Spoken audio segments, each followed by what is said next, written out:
today, you guys are listening to an interview being done for KLOCRiffs.com, and we can be found on the web at www.KLOCRiffs.com. Tonight we're speaking with metal shred guitar god David Shankle. How are you doing today, David? I'm doing great, Jason. Thanks for having me on your show. I really appreciate it, brother of metal. How are you? Oh, it's great talking to you now. You're originally from Chicago, is that correct, David? Yes, it is. And so I know Chicago is known for having a big blues scene. So I was curious, when you were coming up, what was the music scene like there? And being that you were kind of well, you want to see anything blues, you guys, anybody, you go to Kingston Mine, man. That is the place to go to. There's tons of great blues bands, musicians, guitar players. Everybody that plays there in the blues world are just fantastic musicians. And some good friends of mine like Dave Carlson, John Sanders, Eric Lauren, we all go there and hang out together and just watch a bunch of great blues bands play. It's a good time. And so, being that that's the case, and that blues is a big thing in Chicago where you're from, when you're coming up, being a rock guy, what was it like trying to get gigs? And was that a difficult thing back in the day? Trying to get what? Gigs. Being again that it's a big blues scene. Being that you're a rock guy. It all depend on back in the Thirsty Whale days. Who was running the clubs, what were the clubs to be in, and back then in the '80s, the Thirsty Whale was a popular club. Melos. A handful of other clubs, and all the bands, and at that time, in the 80s and the hair band days, everybody hung out at all the good clubs, and everybody was able to just find their ways to get into those clubs. I was happy and glad to be a part of, the Bar Star scene back when I was in Vengeance and Paradox, before I moved my way into MASSACRE back in '88. And real quick, in regard to you joining up with MANOWAR, was that something you had to audition for? I mean, was it like a cattle call of guys that had to audition? Actually, the short of the long of the story was I had been playing in Chicago at the Thirsty Whale. We were doing a 2-night show, and an old friend of mine was there that said, some of the guys are MANOWAR here, and they were checking you out, and they'd like to talk to you. So I walked up and started talking to Joey DeMille, Eric Adams, and Scott Columbus at the time, God rest his soul. Yeah. And they were really digging my playing and everything, and I said, I got another set I'm going to play, and I'll be back here tomorrow. Well, they came back on the Saturday show and hung out with me and watched me play, and I had known Ross from about 2 years earlier when they came in town for performing the Fighting the World record, and we had become friends. Wow. Well, Joey called me up and said, I want you to come down to the studio and start hanging out with me, and they were in Chicago at Universal Studios at the time, and started hanging out, and we became friends, and one day he called me and said, look, man, we've been checking out a lot of other guitar players, about 300 different guys, and we really love your style, your stage presence, your look, and your playing is tremendous, and we want you in the band, so quit your job, sell your car, and you're going to be the new guitar player in MANOWAR. And that was back in '88, and I was in the band up until the end of '94. I wrote half of the Triumph for Steel record with Joey after we toured from the Kings of Metal album that Ross played on, but I did the actual tour, and that record went platinum in 2005, and I'm really proud of that, and it's a trophy that I wear on my shoulder that I'm proud of, and it lunged me into my DSG project. Yeah, and I was going to ask, so come '94, how did you make the decision to finally that you wanted to go on your own? Was it just a matter of wanting to do your own thing, or? Well, it was a couple of things. The writing was on the wall. I wanted to play a little bit more of the kind of music that I wanted to play and be the guitar player that I wanted to be. And, MANOWAR was, wanted certain things from me, and I wanted to stretch out more. And, there was differences of opinions of things that were going on in the band. And we had a meeting one day, and those guys that, were checking out other guitar players, and they knew the writing was on the wall. And, I left on good terms, and I went back to college and finished my degree in jazz and classical guitar. Oh, wow. Joey and I and the band settled our differences, and he made me a deal to put out the Ashes to Ashes CD that had that video and our track Calling All Heroes for all the heroes of 9/11. That record did very well for us. And, we did some touring with that, and then in 2007, I released the Hellborn record on his label again, and we went overseas and did 2 days of the Magic Circle Fest there, which which is all on DVDs and videos. And, in 2005, I did the MANOWAR reunion show, and we had all the musicians that were ever in MANOWAR up on stage playing battle hymns together. Wow. So that was great. So, and then as time went on, I was just, Joey was doing his thing, and I felt it was time just to shift to a different label, and I'm very happy with the new label I got now, Pure Steel Records, out of Germany. And the new record is out. It's called Still a Warrior, and our slogan is Warriors of Shred. We released the single early April, which has been doing very, very well for us on Amazon.com, SoundCloud, CD Baby, a bunch of other places you can get it. Yeah. The record came out, the full CD, April 24th in Germany, and worldwide April 25th. We're working on some festivals to get booked on later this summer. Wow. The band's getting ready to play out. We just got a new rehearsal hall. I've got 2 out of the 4 of my new signature guitars from Grossman Guitars in Romania, and I'm working on the prototype of my signature shred head from Norman Cox from Madison Amps. He bought the company, and it's going to be a killer head. And, I've been endorsing many, many companies for years, from EMG pickups, Ernie Ball strings, Kaler tremolos, a lot of different product that I use. I endorse Fractal Audio, and that's the gear that I use, and I endorse these companies, and I'm happy to get the record out and having a great company like Chipster helping to promote us. Oh yeah, he's great. Manager Johnny Pettigrew, and everybody in the band that played on the record, and all the great guest artists that I have on there as well. Wow, and let me ask you, because from what I understand, this new Still Warrior CD, it's been about 8 years since your last release. Was there any reason why you took that long, or are you just busy doing other things? Yeah, well, I was doing a lot of things. I was doing a lot of teaching at music schools. Oh, okay, wow. And my time was spread out. And I went through a lot of band member changes. I went through like 4 or 5 different singers, 3 different drummers, 2 different keyboard players, 4 different bass players. Some guys came back to the band, and then I got new guys, and then I would take a break writing. Then my mom passed away 2 years ago, and I took about a year and didn't do anything. But I finally found the power and finally got the record done. I'm very, very proud of it. I think it's the best out of the 3 DSG records. My singer, Warren Halverson, is the most versatile singer I've had in the band, and however I need him to sing and what I need him to do, he can do it when he needs to. He also plays in Damien Thorne. He does some stuff for them singing. Oh, wow. And he's in a Chicago-based tribute band for Dio and Black Sabbath. My bass player, Mike Stryker, plays in a Metallica tribute band, and Gabriel Anthony, our drummer, did stuff with Pamela Moore, who was on 2 of the Queensryche records. Oh, yeah, wow. Guys have been around and do a lot of things, and they're all monster musicians, and they fit the suit. They're great guys to hang out with. We get along great. They all bring something to the band, and this is my favorite DSG band to date right now. Wow. Mike Stryker on bass, Gabriel Anthony on drums, and Warren Halverson on vocals. And let me ask you, Dave, how great of a feeling is it that, the album's only been out a couple of weeks, and, according from everything you're telling me, it seems like it's doing really good, and, especially, when you take 8 years. So far, all the reviews we've been getting and interviews that I've done in my singer, we've gotten really, really good positive attitude. You can't make everybody happy. No. I would say from 1 to 100, we're feeling good at 90-95% of getting all good feedback.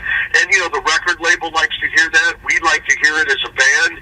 And we thank the journalists and the radio stations like you guys for being out there and supporting metal and music and help getting it out there, because without you guys, nobody would really hear it that much. So you guys are a strong part of this as well. Well, we're part of one big community, because, what I like to tell people is, I'd rather than, trash some band or some musician, because, first of all, I'm not a musician myself, so I'm a fan of music, and so I'd rather spread the word about, something like the latest David Shankle CD or that I'm a fan of. That way people can go, check it out, and I get turned on to stuff that way too, so I'm all about, spreading the word, and, Wonderful, man. It's guys like you that really help out and mean a lot to so many bands and musicians. But I'd like to mention a few things about the record that people have been asking about. I'm very happy that the journalists that have been reviewing the record, and do you have a copy of it from Chipster?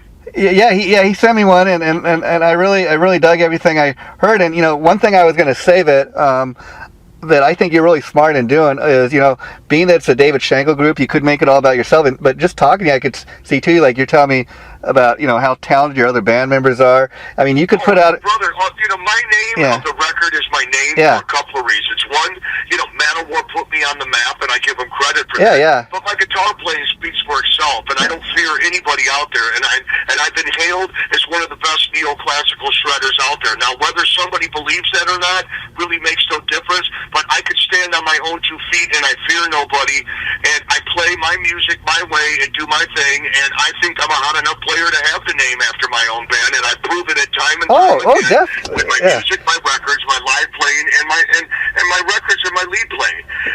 Right now, finally, the journalists are hailing the demonic solo that's on the record, track 4, that's in the movie Jezebel, produced by Damien Dante, Jeff Swanee from Dark Star Records, and Lloyd Freeze, is not let me use the correct word, not but one of the fastest guitar solos out there ever in neoclassical shred. And I hope that someday Guitar World Magazine will finally recognize that and put me in there as their top 50 fast guitar players, because it's been clocked flying at 60% in the upper 18s. Wow, and there's only 2 other people that's really done that, and that's Sean Lane and my good friend Michelangelo Badio. Wow. Yeah, my point is, definitely you deserve to have, a band, your own band and stuff, because you definitely got the talent. But, the point I'm trying to make is there are guys that got talent like you, David, but they make it all about themselves, or I appreciate you saying that. That's very nice of you. I mean, what would I be if I did not have my band? In fact, you'd just be another guy out there with instrumental music, always playing with backing tracks, which is fine if you want to be a solo artist, and I do stuff like that too. I'm working on the next DSG record now and a full instrumental record, I do a lot of classical guitar playing, and that's going to be on the next record as well. And, and a spread around what I can do. I mean, on the record, I have a track called The Hitman, and I've got guest artists on there from Roger Stauffenbach from Artention, Tommy Vitale, T.D. Clark that's played on this record. I played on 2 of his. Michelangelo Badio's playing on there. Joe Stubb plays on it. Lundgren from Queensryche does a solo on there with me. And, a lot of guest other drummers. Mike McCarran plays drums on 2 of the tracks on there. Brett Sullivan from Slaughter Explorer plays on there. I've got a lot of great guest artists that's on the record that I'm proud of. So as far as the recording for this latest CD, was it all recorded over a couple of years, or how long did...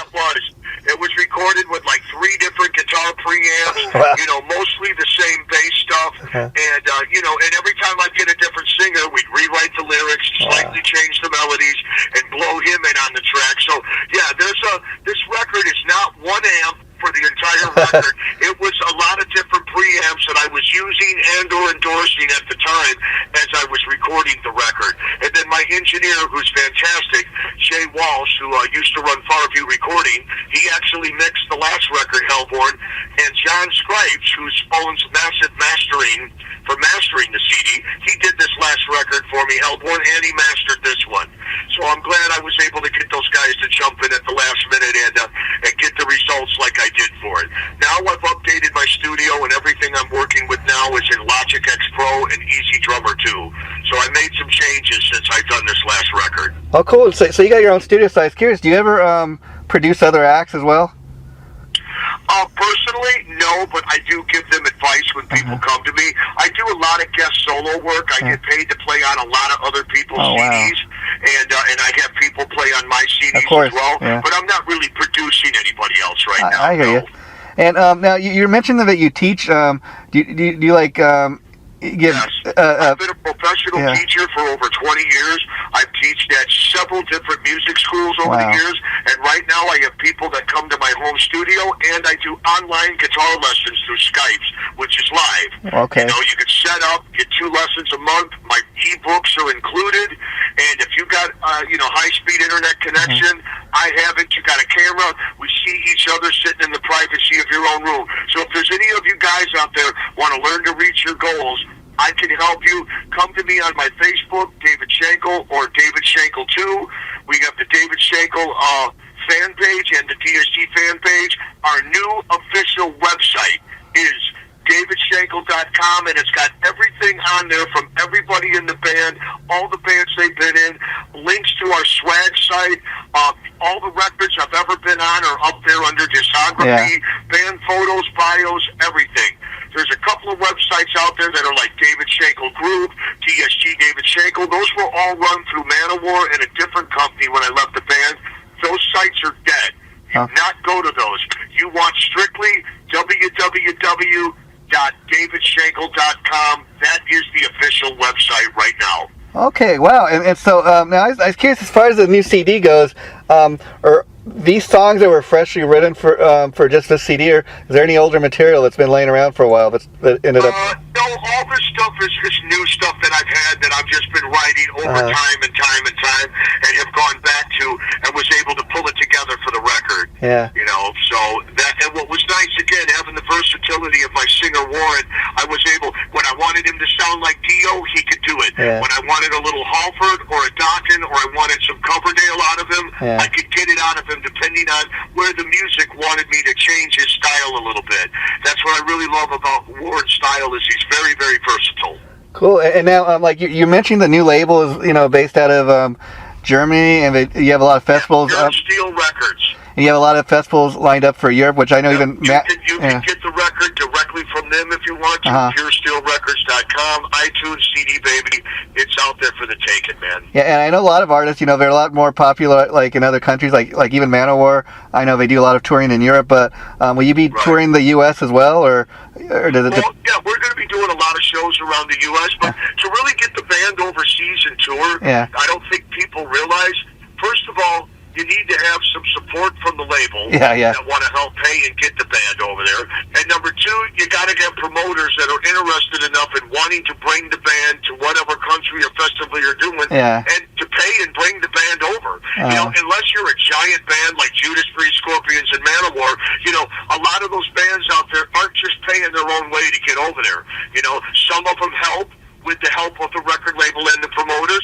So, we're trying to see who we can get to team up with us to get the band over there for a significant amount of shows, so we can play these places where people want us. We could have all the people in the world want us to come to the country, but if promoters and the record label can't help with the band to get us there, you're never going to get there. Yeah. And so, being that a guy, you're a guy that's very talented and you've been doing this for years, what's your best advice to like a guitar player just up and coming? I mean, a lot of people, they think it's all about writing original music, but I imagine, when you're first learning, it's all about learning other people's music. Would you agree?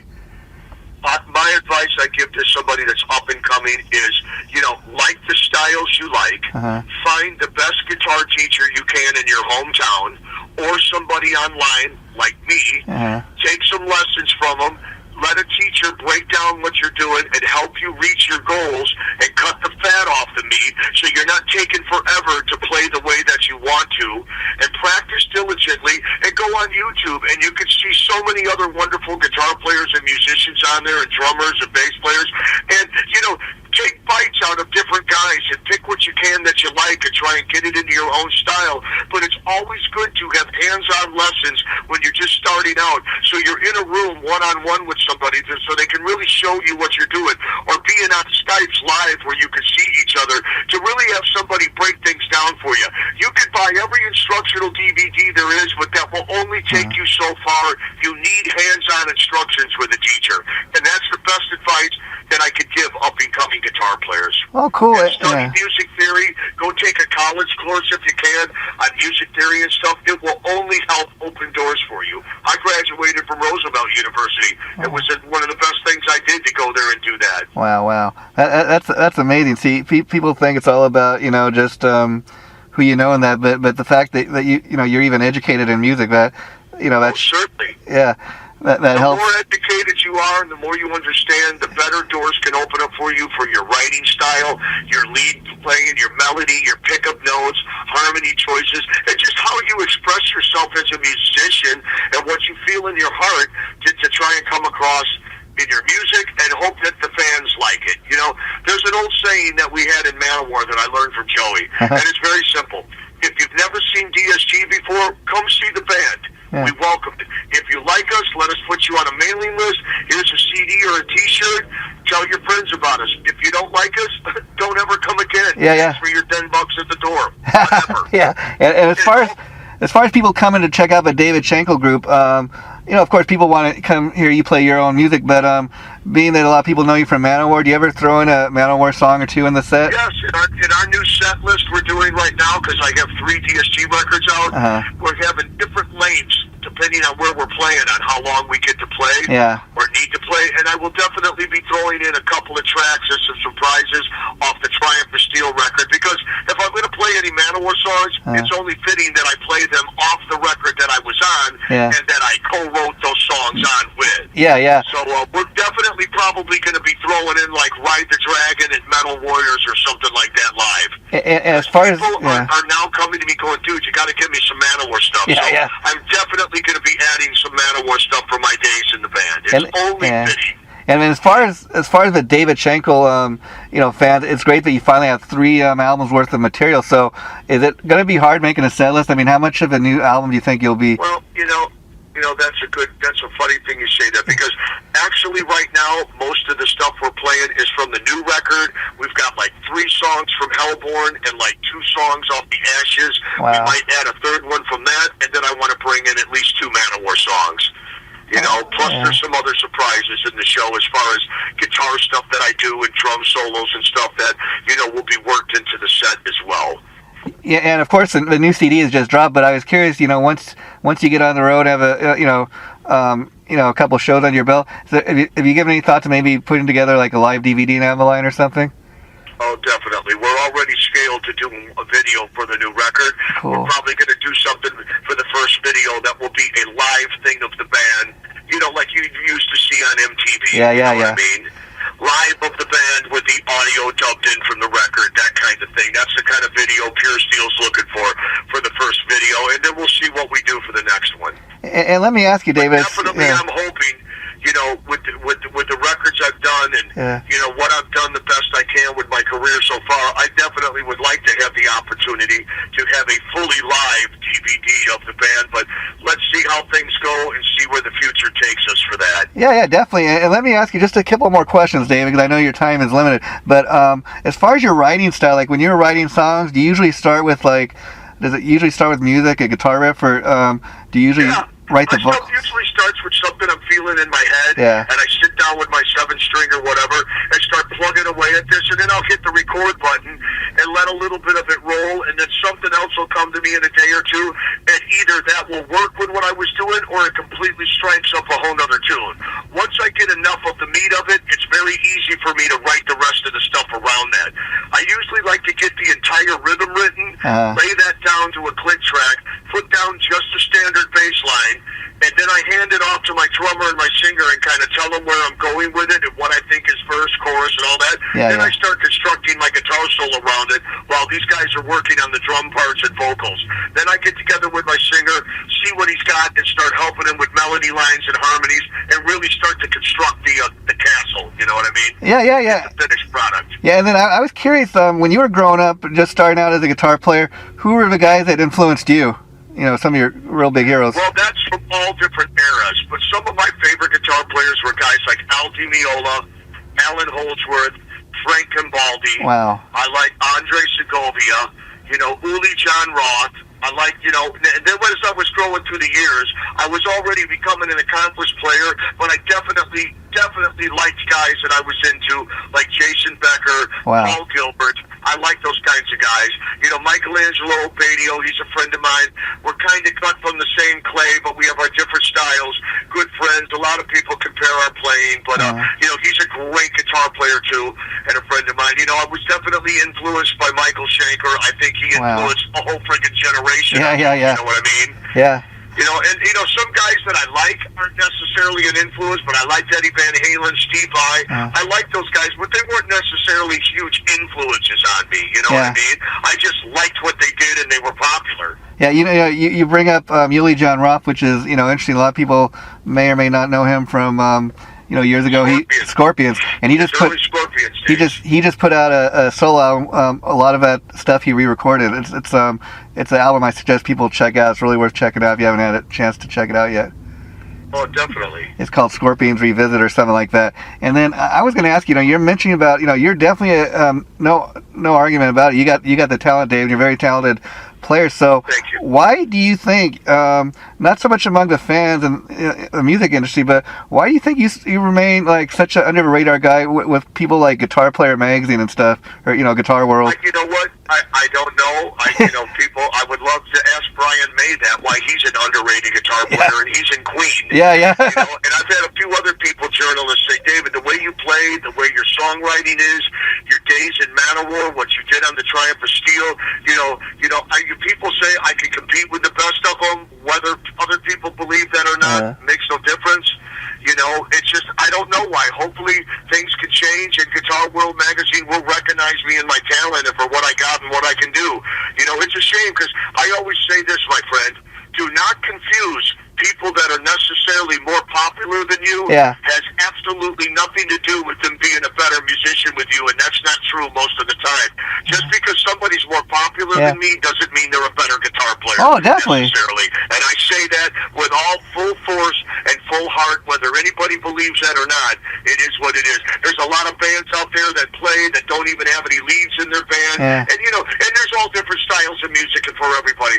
And in my heart, I can compete with the best of them out there. A lot of guys are more popular than me. Whatever. Don't mean they're better. Yeah, to me, I mean, competition to me. It's about, when people say you're underrated, that's the only way I can answer that question.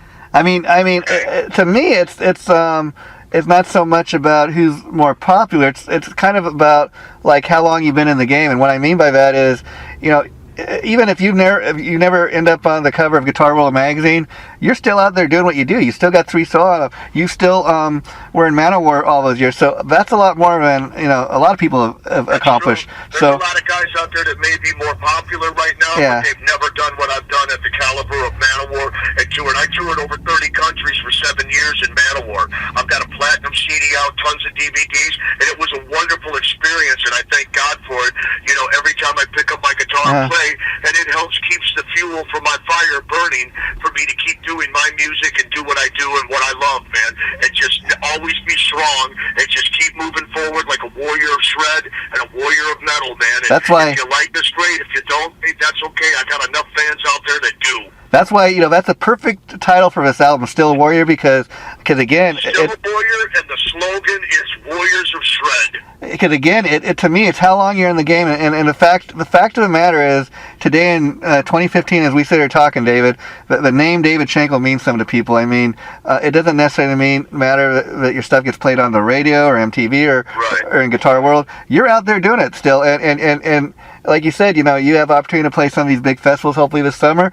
You're not begging for gigs. You're out there doing it. So it's all. We're doing the best we can, brother, and I appreciate you saying all those nice, kind things. It really means a lot, man. Yeah, and the last thing I wanted to ask you, and then I'll let you go, is you're bringing up guys like Eddie Van Halen, who, interestingly enough, very popular, very talented guy, but can't read a lick of music. And I understand he learned to play a lot of stuff by ear. I was curious, when you were coming up, did you learn to play by ear, or did you take lessons? I started off playing by ear, and then my father at a young age got me into learning how to read music. Wow. And then I stepped away from it for a while, and then as I got into my early 20s, I started really digging into classical guitar playing, and that's when I really started going to junior college, College of DuPage, and studying with Michael Kurtz, Muriel Anderson, who was a wonderful classical guitarist. They were husband and wife. Wow. And, and really digging into music theory and reading music and writing it. And then in and out of MANOWAR, I transferred my credits from College of DuPage over to Roosevelt University and finished my 4-year degree in 2 years. And, and opened up more doors for me and stuff, and to be a teacher and want to teach people that want to read, you just can't always write out a bunch of licks and go, here, copy this, what I'm playing. That doesn't always work for teachers. For some people it does. For me, I approach things differently. I want to see what a kid has, what his goals are, what music he's into, and try and help him reach those goals the best way I can.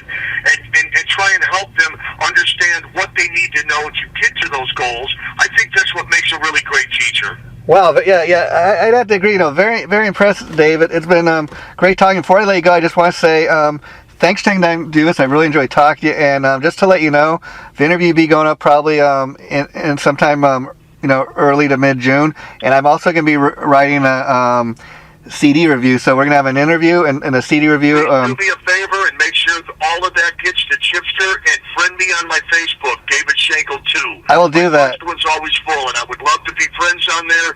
Send me whatever you got so I can have it and share it with all my friends if you don't mind. I will do that. I will even send Chip an MP3 file of interview we just did. Tell Chip, hey, send this review and the audio link wherever it is to David so he can check it out and I can have those links to share. I would really appreciate that. Yeah, You've done a great job, and I really, really have enjoyed talking to you, and I hope whatever fans I got out there that I got some new ones, and check out the new record.